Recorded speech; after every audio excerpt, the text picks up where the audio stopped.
So I love tuning up my Fiat 500 Abarth in Gran Turismo 7 and just kind of jumping into lobbies that are much higher PP. I forget exactly which one this was, but it was a much higher one, and it's just really fun because a lot of those cars are much quicker. They are quicker. They're all quicker, to be honest, but they're harder to control.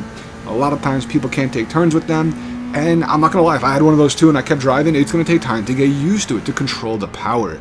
With the little 500 Abarth, it just handles amazing. It has like the perfect power when you can go flat out, full throttle, take turns, still control it, front wheel drive. So it's kind of fun to go into these lobbies and just have fun and see what you can keep up with. And in this particular race, I was already on the final lap.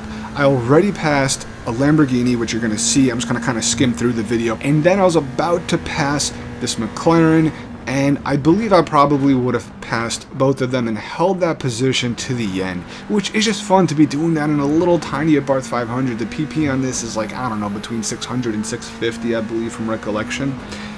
But of course, Gran Turismo had other plans. They decided to make the McLaren reappear, because you know, when you kind of go off course a little bit, the cars kind of see through, you can pass through. Well, they made it reappear literally like one frame before my car was about to hit them.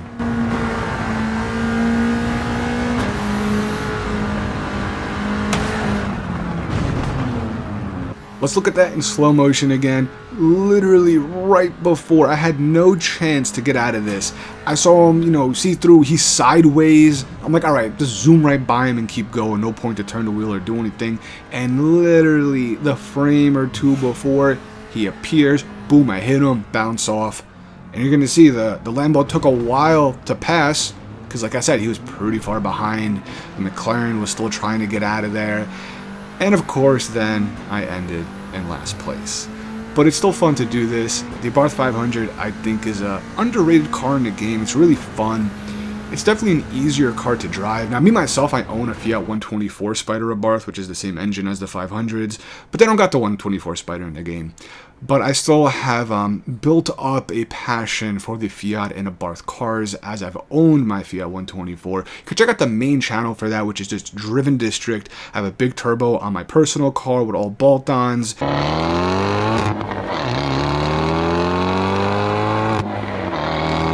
And we have another 124 Spider on that channel, which we are in the process of doing a K24 swap and turbo. That's going to be huge. Plus I got an RSX Type S, other cars I feature on the channel anyway, so subscribe to this channel, which is the Driven District Extra. I'm going to be featuring some more Gran Turismo 7 content, some other stuff in general, more behind the scenes that I don't post on the main channel, but be sure to check out the main channel too for some like real life car content. Check out drivendistrict.com for some merch, performance parts, and more.